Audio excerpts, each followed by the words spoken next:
This is the Nichols Patrick Current Federal Tax Developments for the week of April the 17th, 2017. Current Federal Tax Developments are brought to you by Nichols Patrick CPE, a division of the Lascalzo Institute and your state society of CPAs. This week, we're taking a look at the developments that affect us this week in these areas of federal taxes. And what we're going to discover this week here are, as we finish up the tax season for this year, we're going to have a couple of cases where the IRS decided to tell us that they're not going to follow cases that they've lost in the past. So we have a couple of non-acquiescences. We're going to take a look at the case of an S corporation shareholder who had guaranteed loans for her S corporation, had the lender sue her and obtain a judgment against her for her guarantees. And the question she had was, do I get basis for those judgments that have been entered against me on those guarantees? After all, this is now more than just a simple guarantee. And finally, we're going to take a look at the case that came down that gives us some additional guidance about those situations where you have a guaranteed payment paid to an LLC member manager that is equal to what that person would have, at least in theory, earned in the outside world, and then you flowed through the remainder of the income as not subject to self-employment tax. Does that work? We're going to take a look at that in the context of a law firm, and we'll take a look at the tax court decision in that case and maybe discuss what that means for us as we look at other issues and other taxpayers that we have that may be in the position like this law firm. Well, we're here at the end of tax season, and again, I don't know how many of you are holding chair races down the hall this time of year, but you're probably doing a few things, because as we all know, it's the time of year when we all start taking a look at all of our tax stuff, try to decide what's really been happening, and figure out, hey, we're done. Finally, we have survived the year. It's always nice to survive one more tax season. And I assume that most of you, either you're finished with the tax season or you've at least decided that you've essentially gotten your last extension out. So if you're before the end of the day on the 18th, yeah, you probably got everything done. If you're not, then some of you probably be picking this up afterwards.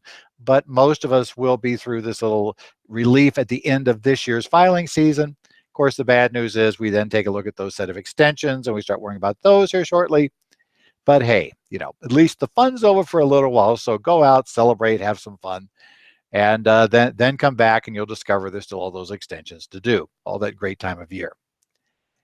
Well, as I said, this week we're going to take a look at a couple of things that have come up. And a couple of the big ones we're going to discuss to get started with are two different cases we've discussed in the past where the IRS issued a non-acquiescence on the case. So we have cases the IRS has lost, but the IRS has now announced and decided from the national office that essentially the IRS is going to actively challenge these cases, and they're only going to follow them in cases where they're forced to follow. And in this case, that's really going to be one of the cases, because one of them is a Circuit Court of Appeals case. So that one will still, essentially, the IRS has to continue to follow that case in the Ninth Circuit, but they will not follow it elsewhere. The other one was a district court case. So for all practical purposes, that one they're simply not going to follow anywhere effectively, unless they probably get back in front of the same judge. So don't expect us to see much happening. So in that first case we're going to talk about here is Action on Decision 2017-02. That case is the Stein case. For those of you who don't remember the Stein case, which was a 115 AFTR 2nd, paragraph 2015-381, you want to look that up. It was a district court case from Louisiana. Came down in early 2015. In the case of the Stein case, the taxpayer was trying to put in service buildings that had been, he was completing the buildings. He was going to use them for retail. He was going to basically lease them out to retailers. So it's like a retail center. He's going to lease it out. It was important. He was racing to the end of the year because this was one of those cases where at the end of the year, a major tax benefit went away. This was one of the benefits related to Hurricane Katrina. So they needed to get this done by the end of the year. The IRS position was, well, sorry guys, while you finished the building, all of your tenants were just barely, starting to get the improvements put in. So you were getting tenants improvements put in for your tenants. You were building shelving and doing some stuff. So you're getting ready to prepare. So while you had a nice building shell that was done by the end of the year, you really didn't have a retail facility. The taxpayer said, no, no, no, we had a building that was completely done. And this other stuff is merely already used by the tenants. We should be placed in service. The court in this case, the district court, went ahead and followed the IRS on this one, or not followed the IRS, followed the taxpayer and said, you know what, it's placed in service. Well, it's been over 2 years now, but now this week, we have the IRS coming out and telling us, you know what, we're not following that case. The IRS essentially said that they're looking at, in this case, it needs to be in a condition or state of readiness and availability for a specifically assigned function. And the IRS says it's ready and available for the regular operation and income producing use. The IRS said this was not a building that was designed to hold, whose primary purpose was to hold shelves and boxes. Its primary purpose was to be operated as retail stores. That's what the lease was coming from.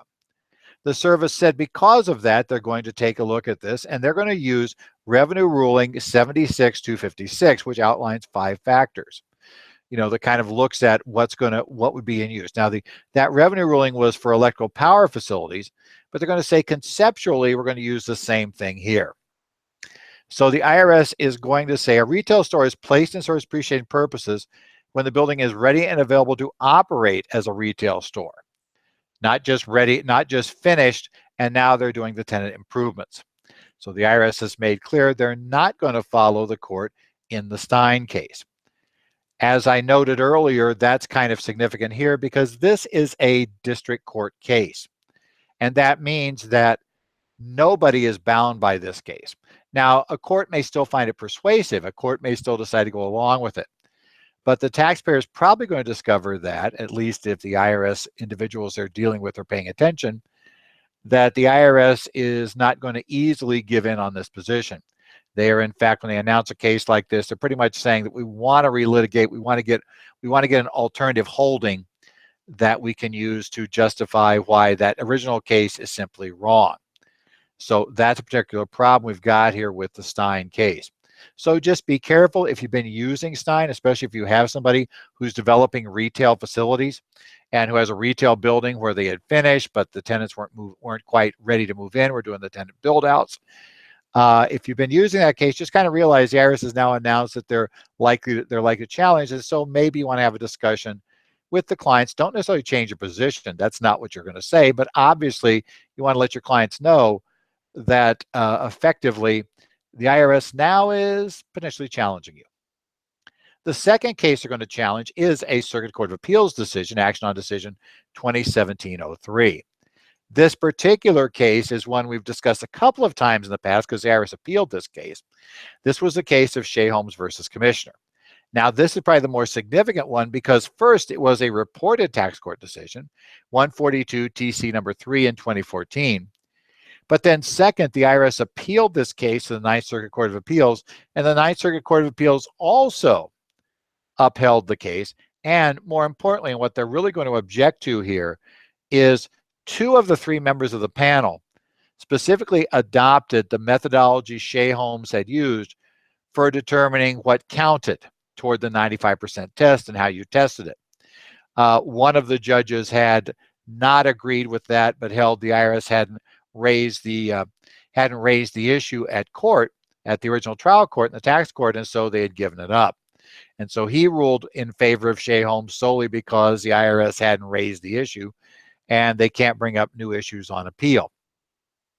If you remember Shea Holmes, it was a developer who was building residential homes and was building a whole bunch of common areas. It's one of these, planned developments. They're going to have a golf course. They're going to have various roads. They're going to put in utilities. They're going to put in, recreation centers. They have all these things that are part of the overall design of the facility. Now, they're a home builder, so they're on the completed contract method of accounting. As you should be aware, a contract is considered completed.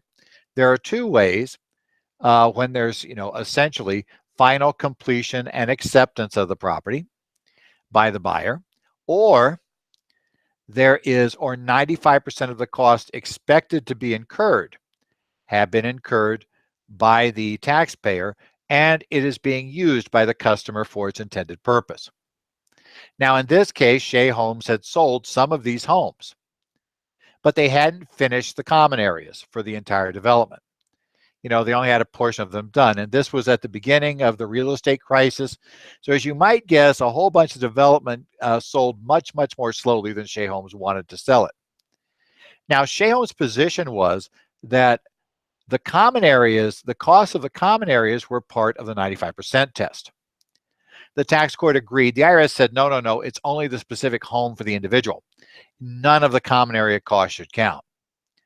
The tax court said, no, common area costs count because they were part of the contract with the customer. But the interesting aside, which was really glossed over in the tax court case, but which came up on appeal because the IRS suddenly noticed they probably should have said this, was, well, here's the question. If we're going to include the common area cost, do we just include, do we just say, well, your share of the common area cost is X, and we'll just consider that portion of the cost to be part of your building? Or do we recognize no income from none of the homes until essentially we've got the entire common area done up to 95%? Because if we're going to treat the whole common area as part of the cost of your contract, then obviously the cost of your home is relatively minor. In essence, what's going to trigger is when they finish the common areas, they get 95% of the common areas, that's when they're going to be triggered. The IRS didn't object to Shea Holmes doing it that way at trial. On appeal, they did. 2 of the 3 judges, even though they agreed the IRS should not have, it's too late to raise this, went ahead and said, nevertheless, we're going to rule that Shea Holmes is correct in treating the entire common area for purposes of the 95% test. One of the judges on the panel who gave a concurring opinion said, no, no, no, I'm not going to go there. However, the IRS should have raised this at trial. They did not. They have forfeited that position. And I'm not going to agree that we ignore the common area entirely. So therefore, IRS, you still lose this case. The IRS in this action on decision, if you read it, you're going to discover what they're really objecting to is that treat the whole common area as part of the cost of each of the units, each of the homes. That's the problem for the 95% test. Now, the interesting aside is, presumably, that could get you awfully close to 95% when you start the home, but since they have to have use of it, basically that means after you've completed the common area, you're pretty much going to have to recognize the income on move-in. Well, that's probably not that big a deal. The IRS made clear they are not going to follow this in this case. They believe the court has an error. They believe that, in fact, they went way too far in concluding the entire Ninth Circuit would be there. And wherefore, they're going to say they're going to litigate against this everywhere outside the Ninth Circuit. So again, for those of you who are involved, for those in the Ninth Circuit, the IRS is still kind of stuck with this. The only way the IRS is going to overturn this at this point would be to, at a minimum, go to the Ninth Circuit and get them to reconsider the decision. At the second point, though, with the likelihood of that not working, then the most likely thing to have to do is go all the way to a Supreme Court. The odds are overwhelming that what they're going to do is simply not litigate this issue in the Ninth Circuit. They're going to probably look for another circuit to litigate it.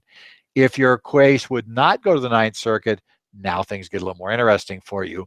And again, one of those things, you don't necessarily change your position if you have a home builder who's a developer, who's developing the entire project. But you might want to warn them that the IRS has announced that they are looking essentially for another case like Shea Holmes outside the Ninth Circuit, effectively, to try to raise this issue on. They're not going to follow it outside the Ninth. Now let's go on to regular cases. We're going to talk about Phillips versus Commissioner here, TC Memo 2017-61, issued on April the 10th. This one is a case, actually we can deal with it fairly quickly. This individual was a shareholder, 50% shareholder in an S corporation. The S corporation was a real estate company. Again, economy went south. They had trouble. So ends up, they don't pay on the loan. The lender in this case sued. Now, she's a 50% shareholder of the S corporation. The S corporation obtained a judgment against all of the shareholders who had signed the guarantees. So at this point, she's looking at not merely a guarantee on the loan, but now they have the right to come after and seize property from her.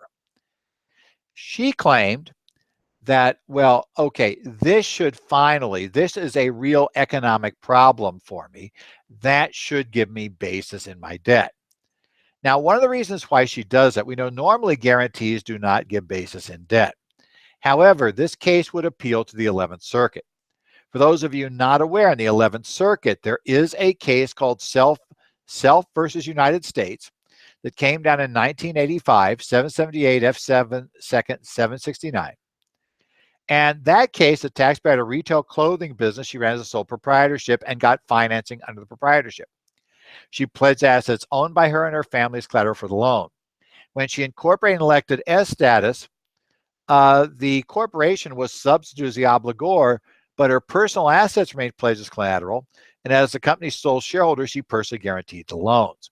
In that fact situation, the 11th Circuit allowed that it was possible she should get basis. There they held if the lender looks primarily to her for repayment, then that was considered to be potentially a loan that would give her basis. The idea was when they made the loan, they looked primarily to her and nothing had changed. The taxpayer in this case says, well, I've got a judgment against me. They're obviously looking to me for repayment. So shouldn't I qualify like self? The tax court said, no, we don't buy that in this case. Why not? They said one of the major issues in self was that she had her loan before they became an S corp. And the bank was looking to her for repayment at the time they issued the loan. That was clear. She later incorporated, but none of the things changed. She still had personal assets pledged. She was still a guarantor. The court was okay with the 11th Circuit's view in that point, at least theoretically okay, just to go to the 11th Circuit, that it was really her debt. But they said this case is radically different. At the time the loan was taken out, the corporation was very solvent, a long-time operating company. There's no justification whatever to believe that they looked at her for repayment. Now, they may now have a judgment against her, but that's merely a judgment, joint and several judgment against her and all the shareholders. She had not yet advanced any cash to pay the guarantee. The court said, sorry, since when the loan was originally issued, the bank was not looking to you to repayment, so you can't qualify under the self rule in the 11th Circuit. Rather, you have to now actually have paid down part of the loan before you're going to get any basis. So you've got to actually have put some money out. The court said you haven't done so yet. Therefore, we will take the position that you don't get basis in your S corporation loan. This is just one of the standard things that's very, very, very difficult to get basis in a loan to an S corporation if you are the guarantor or co-maker. You really need to have the loan in your name. Self is a very unique facts case, and expect the tax court to read it very narrowly.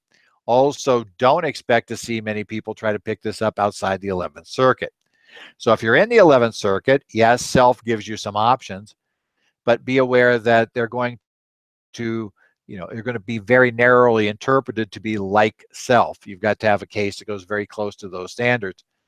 Outside the 11th Circuit, I would say that probably we're back to just a standard rule that guarantees don't work, and you really need to advance funds if you're going to get basis.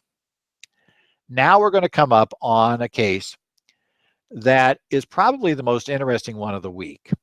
The tax court now continues to help us develop how we deal with self-employment tax for LLC members. This is the case of Castiglione versus et al. Versus Commissioner, Tax Court Memorandum Decision 2017-62, issued on April the 12th. The taxpayer in this case was a member of a law firm, member manager of a law firm operated as a professional limited liability corporation, or company, I should say, not corporation. It's always our clients that make that mistake. But nevertheless, so we have an LLC here. All of the attorneys in the law firm who were members were also managers. They had always managed the entity as a whole, as a group, and they continued to manage it the same after becoming an LLC.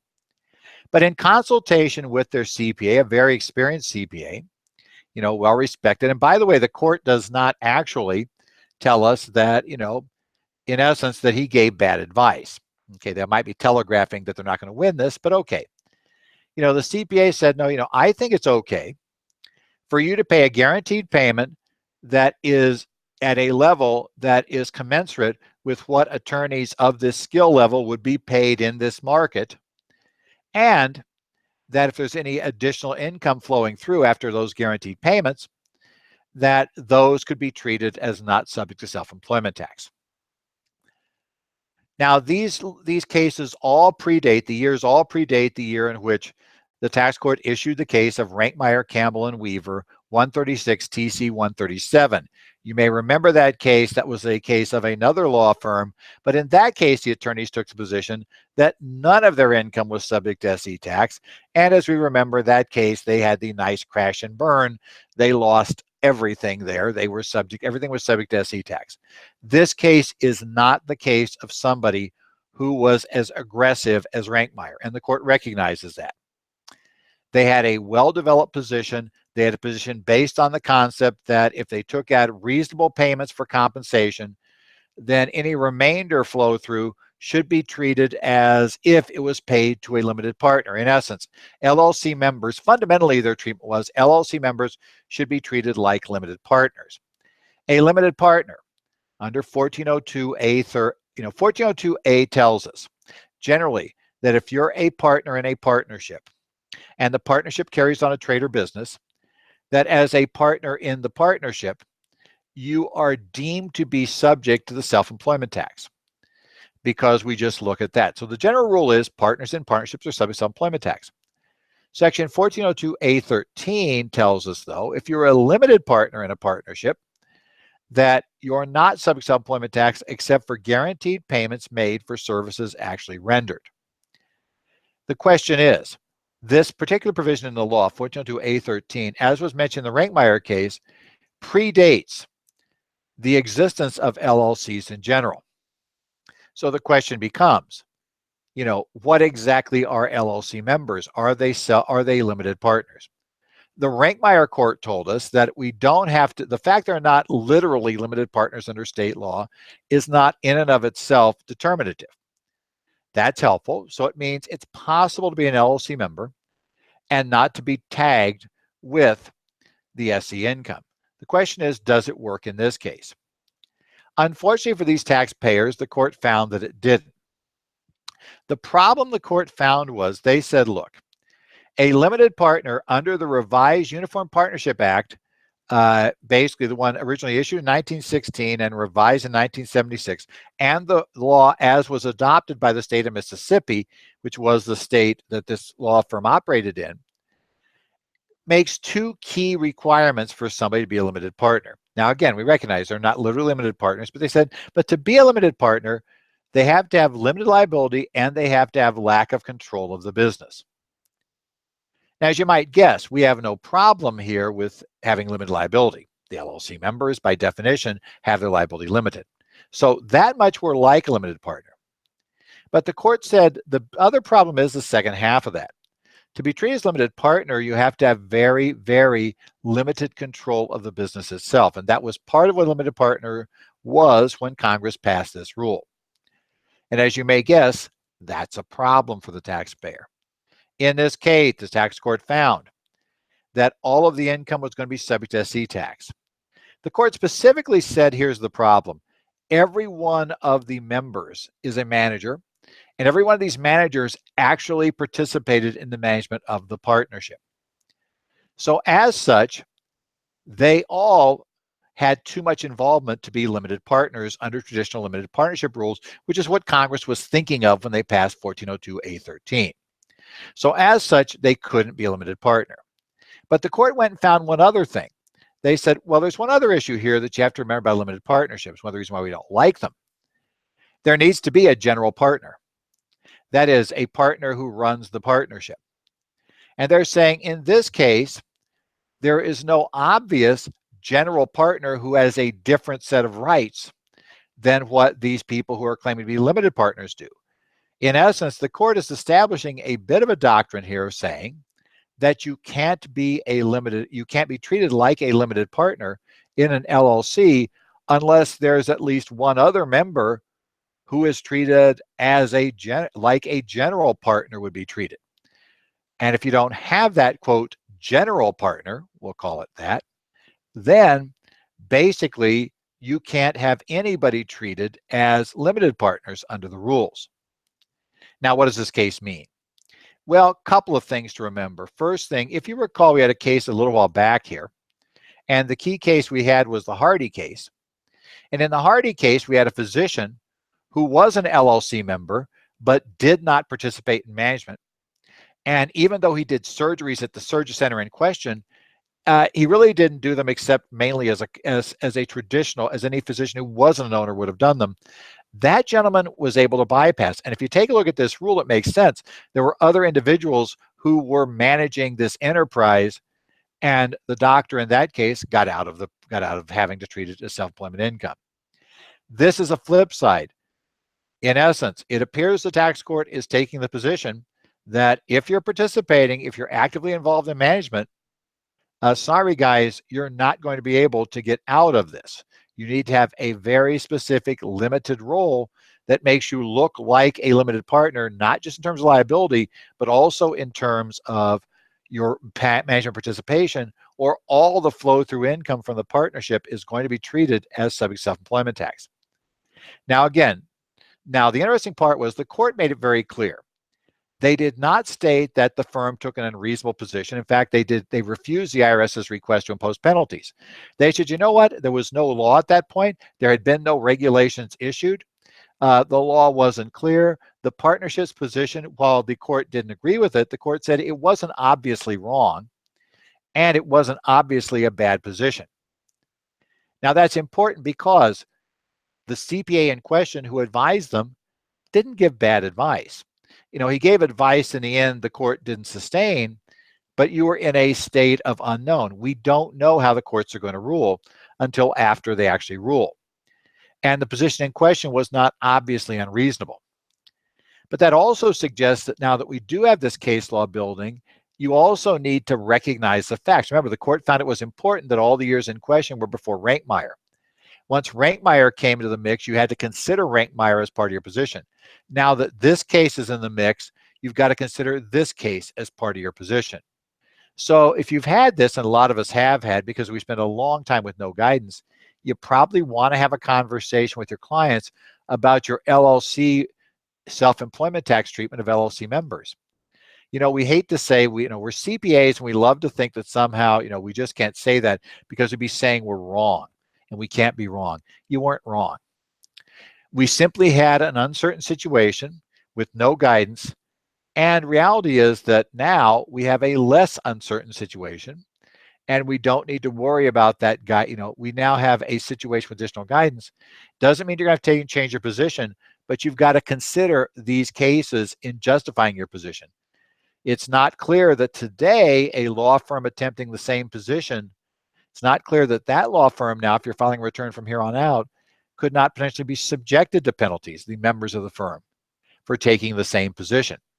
You need to have a justification for this. You can't just simply bury your head in the sand and ignore the fact that we now have case law. It is the end of tax season, and it is the time to start worrying about your continuing education. So as I said, watch this week in many states. We're going to see those CP catalogs coming out. So you're going to be able to get your CPE, get all that stuff ready to go, get ready, be ready for another fun year of continuing education. Again, remember in the live courses, we have the advantage of, I get to come out there, and in a live course, I get to actually come out and see you.